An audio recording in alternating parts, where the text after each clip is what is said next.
আসসালামু আলাইকুম, কেমন আছেন সবাই? আমি সাইদ ইসলাম, আশা করি সবাই ভালো আছেন। তো আজকের ভিডিওটা আমার করার কথা ছিল ৮০,০০০ টাকা, বাট এটা আপনার টাইটেলে দেখছেন ৮৩,০০০ টাকা। এটা আমি যখন আজকে তো ভিডিওটা আপনার দেখতেছেন আর কি, বাট আমার প্রোডাক্টগুলো কিছুদিন আগে স্টুডিওতে আসা, তখন হচ্ছে আমি ক্যালকুলেট করলাম আমার আসলো ৭৯,০০০। বাট আজকে যখন ফাইনালি বিল করতেছি, লেটেস্ট প্রাইসগুলো ক্যালকুলেট করতেছি, এটা হয়ে গেছে ৮৩,০০০। এটা কেন হয়েছে সেটাও ভিডিওতে আপনারা জানতে পারবেন। আর এখন আপনি এই বিলটা ৮০,০০০ টাকায় করতে পারবেন, সেটা কীভাবে সেটাও আপনি ভিডিও দেখলেই বুঝতে পারবেন। তো এখন হচ্ছে বর্তমানে যারা ৮০,০০০ টাকার মধ্যে বা ৮০,০০০ টাকার আশেপাশে একটা বিল চাচ্ছেন, এটাকে আপনি ভ্যালু ফর মানি বলতে পারেন, ফর প্রোডাক্টিভিটি, গেমিং, যেটাই বলেন না কেন করতে পারবেন। কারণ একটা জিনিস মাথায় রাখবেন, মোটামুটি একটা লেভেলের পিসি বিল করলে না, ওটা দিয়ে গেমও করা যায়, আপনার কাজও করা যায়। যেই পিসি দিয়ে আপনার হাইন্ডে গেম খেলা যায়, ওই পিসি দিয়ে হাইন্ডে সব কাজ করা যায়। আবার যেই পিসিতে হাইন্ডের কাজ করা যায়, ওই পিসিতে আবার সব গেমও খেলা যায়। এটা হচ্ছে বিষয়। পার্থক্য করে দেওয়া হচ্ছে আপনার প্রসেসর আর গ্রাফিক্স কার্ডে, এটাই হচ্ছে বিষয়। আজকে বিল্ডে কী প্রোডাক্ট থাকতেছে সেটা নিয়ে আলোচনা হবে, এবং আমি চেষ্টা করব যে ইনফরমেশনগুলো আপনারা পেলে আপনার পিসি বিল করার ক্ষেত্রে কাজে দেবে, এবং আমি মনে করি আপনাদের একটু উপকারও আসবে আর কি। তো চলুন এখন হচ্ছে যে আজকের বিল্ডে কী কী প্রোডাক্ট থাকতেছে এবং এই প্রোডাক্ট সম্বন্ধে আমরা একটু ইনফরমেশন তো থাকবেই। তো প্রথমে হচ্ছে বরাবর মতো প্রসেসর দিয়ে শুরু করতেছি। আজকের বিল্ডে প্রসেসর হিসেবে থাকতেছে AMD Ryzen 5, যার মডেল হচ্ছে 5600। এটা কিন্তু 5600G না, অনেকে 5600টাকে হচ্ছে আমরা মিক্স আপ করে ফেলি, বাট এটা হচ্ছে আপনার অনলি 5600, কোনো একশো না। এই হচ্ছে প্রসেসরটা। আর আমার হাতে যে বক্সটা দেখতে পাচ্ছেন, এটা হচ্ছে আপনার ট্রে বক্স প্রসেসর। তো AMD 5600 এই প্রসেসরের প্রাইস হচ্ছে 16,000 টাকা। এটা কিন্তু 5600G না, 5600G নিয়ে তো খেলা চলতে থাকুক, দেখা যায় কতদূর কী যায়। আজকে প্রাইস কমে তো কালকে প্রাইস বাড়ে।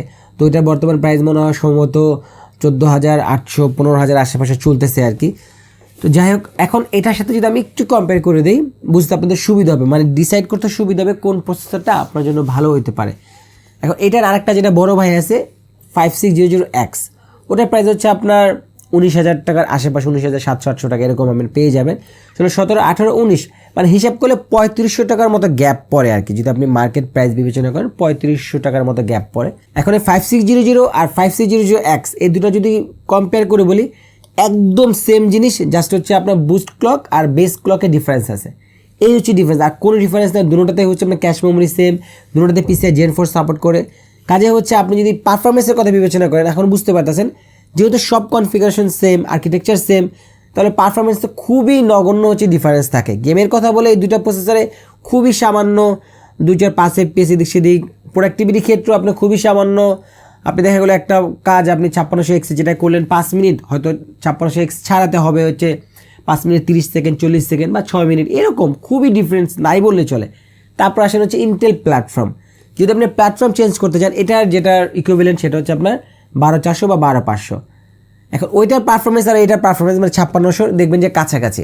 এখন যদি এক কথায় বলি 5600, 5600X, 12400 আর 12500, এটাকে যদি চারটা প্রসেসর একসাথে আমাদের টেকনিক্যাল ভাষায় বলি, যেটাকে বলা হচ্ছে সিমিলার পারফরমেন্স, কোনোটাতে আহামরি কোনো ডিফারেন্স পাবেন না, কোয়াইট সিমিলার। তাহলে আপনি ডিসাইড কীভাবে করবেন, এটা ডিপেন্ড করবে হচ্ছে আপনার বাজেটের উপরে। প্রথম কথা হচ্ছে প্ল্যাটফর্ম। অনেকে আছে যে না, যত যাই হোক আমি ইন্টেল প্ল্যাটফর্ম করতে চাই, তাহলে তো কোনো কথা নাই, এগুলো বাদ। অনেক আছে না, আমি প্ল্যাটফর্ম আমার অত বেশি নাই, চয়েস নাই, আমি ভ্যালু ফর মানি করতে চাই, তাহলে 5600 এই চারটা প্রসেসর থেকে বেটার হবে। কারণ এটাতে হচ্ছে আপনি এই চারটা প্রসেসরের মাঝে ভ্যালু ফর মানি পাবেন এই 5600-তে। আর Gen 4 আছে। তো কাজে হচ্ছে এখন ডিসাইড করবেন আপনি আপনার রেঞ্জের উপরে, আপনার চাহিদার উপরে, আপনার চয়েসের উপরে। আর ইন্টেল নিলে আরেকটা জিনিস মাথায় থাকতে হবে যে এটার সাথে 5600-র সাথে আর 1200 যে 6,000 টাকা বা 5,500 টাকার গ্যাপ, ওরকম না, কিন্তু মাদারবোর্ডগুলোরও প্রাইস বেশি। দেখা যাবে যে 5,000 টাকার একটা গ্যাপ থাকে AMDর মাদারবোর্ড, ওই সিমিলার যদি ইন্টেল মাদারবোর্ড যেতে চান, ওভারঅল 8-10,000 টাকার মতো একটা গ্যাপ থাকে। তো এটা চিন্তা করে নেবেন, আপনার জন্য যেটা সুইটেবল আপনি সেটা করতে পারেন। প্রসেসর তো কোনো রকম সিলেক্ট করার পরে এখন মাদারবোর্ড নেওয়া হচ্ছে খুবই ডিসিশনে নেওয়া যায় না কোন ব্র্যান্ড নেব। একটা ব্র্যান্ডের অনেকগুলো মডেল, প্রাইস মিলে না, আবার অনেক সময় মডেলও পাওয়া যায় না। তো আমি এই বিল্ডে যে বোর্ডটা দিয়েছি সেটা হচ্ছে মাদারবোর্ডটা হচ্ছে Gigabyte ব্র্যান্ডের, যার মডেল হচ্ছে B550 Gaming X। এটা একটা ATX মাদারবোর্ড। এই হচ্ছে মাদারবোর্ডের আউটলুকটা। এখানে দুইটা NVMe স্লট আছে, একটা হচ্ছে Gen 4, একটা হচ্ছে Gen 3। আমার Gen 4 পরে আমি আপগ্রেড করতে পারবো। এটা হচ্ছে র্যাম স্লট 4টা আছে, এখানে VRM স্ক্রিন আছে, এখানে স্ক্রিন আছে। আর মোটামুটি আমার যা যা ফিচার দরকার আছে তাই এসেনশিয়াল সবই আছে। আর এই বোর্ডটার প্রাইস হচ্ছে খুবই চমৎকার 13,500 টাকা। এটা হচ্ছে আনঅফিশিয়াল মাদারবোর্ড। আর এখানে হচ্ছে এটা হচ্ছে শিল্ড আছে। এখন এই 5600 প্রসেসরের জন্য এই মাদারবোর্ডটা 13,500 টাকার মধ্যে বলতে পারেন একেবারে খাপে খাপ। এখন এই প্রাইসটা এরকম থাকলেই চলে, কারণ আপনারা সবাই খেয়াল করছেন এমডি প্ল্যাটফর্মের বোর্ডগুলো বিশেষ করে হচ্ছে আপনার বর্তমানে আপনার খুব বেশি মডেল অ্যাভেলেবেল পাওয়া যায় না, পাওয়াগুলোর প্রাইস বেশি। আপনারা দেখছেন যে 5600G এই যে প্রসেসরটার দাম 2500-3000 টাকা কমলো, বোর্ডগুলোর দাম কিন্তু আবার 2000 টাকার মতো এরকম বাইরে গেছে। তো আমরা যারা বায়াররা আছে তারা কিন্তু ফুললি ওই মানে যে এত টাকায় প্রসেসরটা কমলো আবার বোর্ডে বাইরে গেলো, তো ওই যে অ্যাডভান্টেজটা পুরোটা নেওয়া যায় না আর কি। তো এরকমই হয়, বাজারে দেখা যায় একটা প্রোডাক্টের দাম কমে একটা প্রোডাক্টের দাম বাড়ে, এটাই হচ্ছে মানে প্রকৃতির নিয়ম আর কি। কারণ বোর্ডগুলা মানে অফিসিয়াল আনঅফিসিয়াল দুটোটা ক্ষেত্রে প্রাইস বাড়ছে, আর অ্যাভেলেবেলও যে খুব বেশি পাওয়া যায় ওরকম না। আর বোর্ডের বাজার থেকে জানেন দেখা যায় আজকে এই বোর্ডটা অ্যাভেলেবেল আছে, আবার এক সপ্তাহ পরে ওই মডেল আরেক মডেল চলে আসে, এরকম চলে আর কি। একটা মডেল যে খুব লং টাইম অ্যাভেলেবেল পাওয়া যাচ্ছে এরকম না। এই জন্য আমি সবসময় বলি সেটা হচ্ছে আপনি যখন কোনো প্রোডাক্ট সিলেক্ট করবেন যদি একটার অধিক সিলেক্ট করেন তাহলে আপনার জন্য ভালো হয়, বিশেষ করে মাদারবোর্ডের ক্ষেত্রে। তারপর ছিল হচ্ছে আমরা র্যাম যেটা দিচ্ছে এই বিল্ডে সেটা হচ্ছে আপনার কিংস্টন ফিউরি, এটা হচ্ছে আপনার 16GB সিঙ্গেল স্টিকের একটা র্যাম, 8GB। এই র্যামগুলোর প্রাইস হচ্ছে আপনার 6200 টাকা। তো মাদারবোর্ডের দাম বাড়লেও র্যামগুলোর দাম কিন্তু কমছে, সেটা প্রতিটা ব্র্যান্ডের মডেল অনুযায়ী আপ টু 500 টাকার মতো পার পিস র্যামের দাম কমছে, এরকম র্যামও আছে। তো এটা আপনি খুঁজে নেবেন, যদি অনেক সময় হয় না যে টাইট বাজেট থাকলে কোন ব্র্যান্ডটার দাম বেশি কমছে ওটা আপনি জিজ্ঞেস করলে জানা যাবে, বা একটু মার্কেট সার্ভে করলে বুঝতে পারবেন যে কোন ব্র্যান্ডটার দাম বেশি কমছে, ওয়েল নোন ব্র্যান্ডগুলো, বাট দাম কমছে সবগুলোর অন অ্যাভারেজ। এখন এখানে আমি একটা 16GB দিচ্ছি, আমার টার্গেট হচ্ছে ফিচার আরেকটা 16 লাগানো। আমি সবসময় বলি আপনার হচ্ছে 2টা 16 লাগালে সবচেয়ে ভালো হয়, 8 4টা না লাগিয়ে যত বেশি র্যাম লাগবে। অনেক সময় দেখা যায় আপনি র্যাম আপগ্রেড করছেন, একটা সময় যায় ওই র্যাম বাজারে পাওয়া যায় না, বা টোটাল কস্টও আপনার বেশি পড়ে। আর 16GB নিলে ডুয়েল র্যাম মেমোরি পাওয়া যায় এবং র্যাম 2টা হলে একদম ভালো হয় আর কি, 16GB 2টা মানে সুইট স্পেড বলতে পারেন। তারপর যদি এরকম থাকে যে না আমি 16GB মানে 32GB কবে করবো আমার কোনো ঠিক নেই, আমি 16GB রাখবো লং টাইম, তাহলে আপনি 8GB 2টা নিতে পারেন, সেক্ষেত্রে আপনার প্রাইস কিছুটা বাড়বে। লাইক এখানে হচ্ছে একটা 16GB দাম 6200, আর একটা হচ্ছে 8GB দাম হচ্ছে আপনার পরে 3900 টাকা। তারপর হচ্ছে বুট ড্রাইভ, আপনারা একটা জিনিস খেয়াল করে দেখছেন সেটা হচ্ছে আমার এই বিলগুলোতে কখনো আমি হার্ড ডিস্ক ইউজ করি না। হার্ড ডিস্কটাকে এখানে হচ্ছে যার যার রিকোয়ারমেন্ট অনুযায়ী স্টোরেজটা আর কি, কারো 1TB লাগলে 1TB, কারো 2TB লাগলে 2TB, কারো 4TB লাগলে 4TB। তো এখানে মূলত হচ্ছে পিসিটা বিল্ড করা হয় যেখানে হচ্ছে এসএসডির একটা দরকার পড়ে, তারপরে আপনার স্টোরেজটা আপনি আপনার ক্যাপাসিটি অনুযায়ী নিয়ে নেবেন। তো এখানে বুট ড্রাইভ যেটা নিচ্ছে সেটা হচ্ছে আপনার এইচপির EX900 500GB, এই যে এটা হচ্ছে আপনি EX900 500GB। এই এসএসডিটার প্রাইস হচ্ছে আপনার 4400 টাকা। এইচপির এসএসডির দামটা ভালোই কমছে, এটার দাম আগে ছিল হচ্ছে আপনার 4800, 5200 সেল হয়েছে, এখন 4400 টাকায় সেল হতেছে। তো 4400 টাকার মধ্যে এটা কিন্তু খুবই সলিড একটা এসএসডি, আপনি এর থেকে আরও বেটার এসএসডি নিতে পারবেন, সেটা হচ্ছে 970 প্লাস, যেটা হচ্ছে আপনার 7200 টাকা, এটার দামও কমছে। আর আরেকটা আছে 980, সেটা হচ্ছে আপনার 5600 টাকা। তো আপনি যদি 5000 টাকার আশেপাশে বেটার একটা এসএসডি খুঁজেন তাহলে 980 থেকে বেটার অপশন আপনি মনে হয় না পাবেন। তো 980টা আমার সাজেশন থাকবে, যারা হচ্ছে 5500 টাকা পর্যন্ত অ্যাফোর্ড করতে পারবেন এসএসডির জন্য, তাদের জন্য বেস্ট হবে 980 স্যামসাংয়ের 500GBটা। তারপর হচ্ছে জিপিইউ বা গ্রাফিক্স কার্ড। আর আমার এই বিলটা আজকে যে 33000 টাকা হয়েছে এর জন্য দায়ী হচ্ছে এই ফাজিলটা, এই যে MSI এর GeForce GTX 1660 সুপার, এটা হচ্ছে আপনার VENTUS X OC এডিশন। এই কার্ডটার বর্তমান প্রাইস চলে 32000 টাকা, কিন্তু আনফর্চুনেটলি সপ্তাহখানিক আগে এই কার্ডটা চলতেছিল 28500 29000 টাকার মধ্যে। কার্ডটার দাম বেড়ে যাওয়াতে আমার হচ্ছে বিলটা 4000 টাকার মধ্যে বেড়ে গেছে, এটা মানে আপসেট হওয়ার মতো একটা বিষয়। আর মানে জিপিইউগুলো খেয়াল করে দেখেন আবারও একটু আপের দিকে আছে, প্রতিটা ব্র্যান্ডের জিপিইউ একটু আপের দিকে আছে, পিএনআর ভ্যারিয়েন্টের কার্ডগুলো একটু আপের দিকে আছে। এখন জানি না এটা কোন পর্যন্ত যা থাকে, বাট এটা হচ্ছে আপনার 32000 টাকা। কিন্তু এখানে একটা মজার ইনফরমেশন দিয়ে রাখি, আপনি যদি পিএনআর RTX 3050 পেয়ে যান, 3200 তো মনে হয় এখন পাবেন না, 3300টার আশেপাশে পাইলেও আপনি ওইটাতে নিতে পারেন, কারণ ওটাতে ওভারঅল বিবেচনা করলে 1660 সুপার থেকে আপনার ভালো। যদি আমি প্রাইস সিমিলার পাই তাহলে আপনার 3050 ভালো না? আমার যদি 1660 প্রাইস যদি 3050 থেকে 1004 টাকা কম থাকে তাহলে ঠিক আছে, 5000 টাকা কম থাকলে ঠিক আছে, কিন্তু যখন সিমিলার প্রাইস হয়ে যাবে বা 1000 টাকা বেশি হোক, আপনি যদি 3050টা ম্যানেজ করতে পারেন পিএনআই তাহলে আপনি নেবেন। আমি এখানে 3050 পিএনআই অ্যারেঞ্জ করতে পারিনি, তাই হচ্ছে এটা দিছি। বা এরকম যদি হয় আপনি যেই সময় পিসিটা বিল্ড করতেছেন at the same time others ব্র্যান্ডের হচ্ছে 1660 সুপার কার্ড আছে, সেটা লেস প্রাইসে আপনি ওইদিকে চলে যাবেন। তারপর ছিল পাওয়ার সাপ্লাই। পাওয়ার সাপ্লাই হচ্ছে MSI ব্র্যান্ডের MAG A550BN মানে 550 ওয়াট 80+ ব্রঞ্জ সার্টিফাইড। এই পাওয়ার সাপ্লাই প্রাইস হচ্ছে আপনার 4700 টাকার মধ্যে, এটা দিছি। তারপর ছিল হচ্ছে আপনার ক্যাসিংয়ের একটা জিনিস আছে, সেটা আমি পরে বলতেছি। ক্যাসিং দিয়েছে হচ্ছে আপনার ডিপকুলের ম্যাট্রিক্স, এই যে এটা ডিপকুলের ম্যাট্রিক্স 540, এটা হচ্ছে আপনার ম্যাট্রিক্স 560 যেটা ছিল ওইটারই সিমিলার, জাস্ট এটা হচ্ছে আপনার সামনে একটু গ্লাস থাকে, সরি ভাই পুরোটাই গ্লাস, এবং ওটা থেকে একটু ডিফারেন্ট লুক দিবে যখন হচ্ছে এটা আপনার মানে এই জিনিসটা পুরো বিল্ড করা হবে এবং ওই লাইটের ব্যাকগ্রাউন্ড একটু ডিফারেন্ট হয়। আর অনেকে হচ্ছে আপনার গ্লাস কেসিং পছন্দ করেন, ম্যাশের তুলনায় আছে, অনেকে আছে। আর এয়ার ফ্লো যে একেবারেই যে আপনার কম হবে ওরকম না, হ্যাঁ ম্যাশের তুলনায় তো আপনি বরাবর একটু কম পাবেন, বাট একেবারে যে ভিতরে জিনিসপত্র যে একদম সিদ্ধ হয়ে যাবে ওরকম না। আর সাইডে হচ্ছে মোটামুটি ভালোই হচ্ছে আপনার স্পেস আছে হাওয়া যাওয়ার জন্য আর কি। তো এই কেসিংটা হচ্ছে আপনার প্রাইস 6,000 টাকা। যদি আপনাদের এটা চয়েস হয়ে যায় নিতে পারেন। তারপরে এখানে একটা কুলার দেখতে পাচ্ছেন আমার, এই LS520, এই কুলারটা আমি এখানে ব্যবহার করিনি, আমার এই বিল্ডে কুলার আসে নাই, বাট এই কুলারটা আপনার সাথে পরিচয় করার জন্য আনছি। এটা হচ্ছে আপনার ডিপকুলের প্রিমিয়াম সিরিজের কুলার আর কি। ওর এই পর্যন্ত যতগুলো সিরিজ ছিল, EX ছিল এর আগে সর্বশেষ, তারপর LSটা ওরা ইন্ট্রোডিউস করছে আর কি। এটার প্রাইস হচ্ছে 12,800 টাকা। তো যারা হচ্ছে ধরেন 9-10-এর থেকে একটু বেটার কুলার চাচ্ছেন তাদের জন্য হচ্ছে এই কুলারটা। এটার হচ্ছে আপনার বিল্ড কোয়ালিটি, পাম্প ফ্যান বা রেডিওর যে ফ্যানগুলো সব কিছু মিলে এটা একটা ভালো একটা CPU কুলার। আপনি ধরেন 13 জেনের 13,600K আর এর নিচের জেনারেশনগুলোতে দিতে পারবেনই। এবং এটা হচ্ছে আমি এই বিল্ডে ইউজ করবো যাতে আপনি অ্যাসথেটিকটা পেয়ে যান, এবং এটা আনবক্স করে আপনাদের দেখাই দেবে এটার সাথে কী অবস্থা। তো এই কুলারের সাথে সিঙ্ক করে যদি আপনি কোনো চেসিস ফ্যান লাগাতে চান, লাইক হচ্ছে আমার এই কেসিংটাতে পিছনে নন RGB একটা ফ্যান থাকে, বাট আপনি যদি একটু গুড লুকিং চান আর কি RGBর মধ্যে, তাহলে হচ্ছে আপনার যে কেসিং ফ্যান নিতে হবে সেটা হচ্ছে আপনার ডিপকুলের FC120। এটা হচ্ছে আপনার কেসিং ফ্যানগুলো আমি দেখাই। এটাও কিন্তু হচ্ছে আপনার 3-in-1 হচ্ছে আপনার প্যাক পাওয়া যায়। এটা হচ্ছে ভিতরে একটা আমি দেখাচ্ছি, এই হচ্ছে আপনার ফ্যানটা দেখেন। এটা হচ্ছে ডিজাইন একটাই তার থেকে হচ্ছে বের হবে এবং এটা থেকে হচ্ছে আপনি কন্ট্রোল করতে পারবেন। তাহলে সুবিধা কি, ওই যে 3-6টা তার বের হয়, যারা হচ্ছে ক্যাবেল ম্যানেজমেন্ট নিয়ে হচ্ছে একটু আমার নিট অ্যান্ড ক্লিন পিসি চান, তারা হচ্ছে আপনার এই জাতীয় কেসিং ফ্যানগুলো চুজ করতে পারেন। এখন এটাতে হচ্ছে আপনার এই অপশনটা আছে, আমি পিছনে এই ফ্যানটা দিয়ে দিলে আমার ইজিলি হচ্ছে আমি এটার সাথে কানেক্ট করতে পারবো। তো এই ছিল হচ্ছে আজকে পিসি বিল্ডের কম্পোনেন্ট। তো চলো এখন হচ্ছে পিসিটা বিল্ড করি, বিল্ড করার পর হচ্ছে ফাইনাল কথা বলে আর দেখি লুকটা কেমন আসে।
আমাদের পিসি বিল কমপ্লিট। বিলটা কমপ্লিট করার পর আমি পিসিটা দেখে সর্বপ্রথম যে কথাটা বলবো সেটা হচ্ছে খুবই ক্লিন এবং কোয়াইট, আসলে খুবই কোয়াইট। যদিও আমার এখন ব্যাকগ্রাউন্ডে কোনো কাজ চলতেছে না, পিসিটা আমার বাম পাশে আছে, আমি এখানে বসে রয়েছি, বলার মতো এরকম শব্দ হচ্ছে না। আমি এইভাবে নিলে হালকা শোনা যায়, যদিও গ্লাসটা কিন্তু এখনও খোলা, গ্লাস থাকলে তো আরও শোনা যাবে না। এটা বলার উদ্দেশ্য ছিল, দেখা গেলো আমার অনেক সময় যে প্রি ইনস্টল ফ্যান সহ যেসব কেসিংগুলো নেই, চিপ কেসিংগুলো বিশেষ করে ওগুলো হচ্ছে কোনো পিডাব্লিউএম কন্ট্রোল করা যায় না, 12 মাস ফুল স্পিডে ঘুরতে থাকে, এগুলো কিন্তু শব্দ হয়। আর এটা হচ্ছে দেখা গেলো আপনি রাতে কাজ করতেছেন, আপনি নর্মাল টাস্কগুলো করতেছেন, ব্রাউজিং করতেছেন, কোডিং করতেছেন, অ্যাভারেজ কাজ করতেছেন, তখন কিন্তু খুবই কোয়াইট ইউজ করতে পারবেন, কারণ পিসি শব্দ কিন্তু একটা প্যারা দেয়। বিশেষ করে যারা হচ্ছে রাতে কাজ করেন, যে আপনার রুমটা খুবই কোয়াইট, এনভায়রনমেন্টটা খুবই শান্ত, পিসিতে আপনি মানে কাজ করতেছেন মানে ফ্যানের শব্দ হইতেছে, যেটা আপনার ইরিটেট হয় আর কি। তো সেক্ষেত্রে পিডাব্লিউএম ফ্যান থাকলে খুবই ইজি হয়। এবং পিডাব্লিউএম প্লাস হচ্ছে পিডাব্লিউএম থাকলেই যে হচ্ছে আপনার নয়েজ কমায় তা না, ফ্যানের কোয়ালিটির উপর বেস করে নয়েজটা কম হয়। ফ্যান স্ট্রাকচার, ফ্যানের বেয়ারিং টাইপ, এইগুলোর উপরে ডিপেন্ড করছে ফ্যানের নয়েজটা কমায়। অনেকে মনে করে যে পিডাব্লিউএম হইলেই নয়েজ কমায়, বিষয়টা ওরকম না।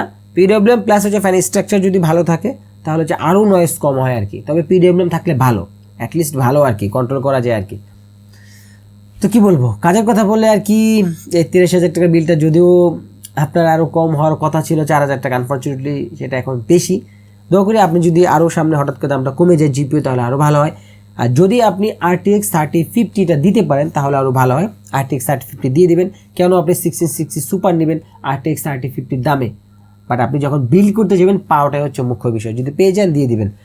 আর এটা এসেনশিয়াল না, যদি পসিবল হয় আপনি দিতে পারেন বা ফিউচার প্ল্যানে রাখতে পারেন, বাট যদি নাও দিতে পারেন একটা এয়ার কুলার দিয়ে দিবেন, লাইক হচ্ছে ধরেন AK400 বা AK-0+ একটা নতুন এয়ার কুলার আসে, এটাও দিতে পারেন, তাতেও আপনার জন্য ভালো হবে।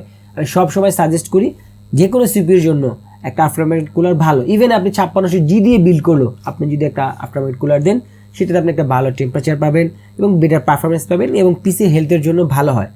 তো আফটারমার্কেট কুলার সব প্রসেসরের জন্যই, এবং সেটা ডিপেন্ড করে মানে কীরকম টাইপের কুলার নেবেন প্রসেসরের মানে ইসের উপর, মানদণ্ডের উপর আর কি। হাই এন্ডের প্রসেসরের জন্য হাই এন্ডের কুলার লাগে, একটু লো এন্ডের জন্য লো এন্ডের কুলার হলে হয়ে যায়। তো পিসিতে যদি কাজের কথা বলি, আপনি সব কাজ করতে পারবেন, এখানে না কাজ করার মতো কিছুই নাই। আপনার প্রিমিয়ার প্রো বলেন, আফটার ইফেক্ট বলেন, ব্লেন্ডার বলেন, মায়া বলেন, লুমিয়ন বলেন, অটোক্যাড বলেন, স্কেচআপ বলেন, সব কাজ করা যায় প্রফেশনাল প্রোডাক্টিভিটি। তারপরে তো আপনি প্রোডাক্টিভিটি আর যদি লোয়ার কাজ আছে, ফ্রিল্যান্সিংয়ের কাজ বলেন, কোডিংয়ের কাজ বলেন, ডিজিটাল মার্কেটিং এমনিই করা যাবে। আর গেমসের কথা বলে এটাতে হচ্ছে আপনি 1080p হাই সেটিংসের ধরেন অ্যাভারেজ সবগুলো গেমস হচ্ছে 70+ FPS খেলা যায়, মডার্ন হাই ইন্ডের গেমগুলো আর কি। আর মানে যেসব গেম লো ইন্ডের গেম ওগুলো তো দেখা যায় 300-400 FPS পাওয়া যায়। গেমসটা আপনি নির্দ্বিধায় খেলতে পারেন, সমস্যা নাই, ওভারঅল সব কিছু ঠিক আছে। আর বিলটা আপনি আল্ট্রাটেক যদি পেয়ে যাবেন, ঠিক আছে, ডিসক্রিপশনে তাদের shop address plus website link দেওয়া আছে, চেক করে নিন। আর বিল্ড সম্বন্ধে আপনার মতামত কিন্তু কমেন্ট অবশ্যই জানাবেন। আর নেক্সটে কী টাইপের বিল্ড দেখতে চান সেটাও কমেন্টে জানাবেন। তো টেক টিপস আর পিসি রিলেটেড অনেক সব ভিডিও পাওয়ার জন্য টেকমিনিয়াবিডি ফেসবুক পেজটা ফলো করবেন আর টেকমিনিয়াবিডি ইউটিউব চ্যানেলটা মাস্ট সাবস্ক্রাইব করবেন।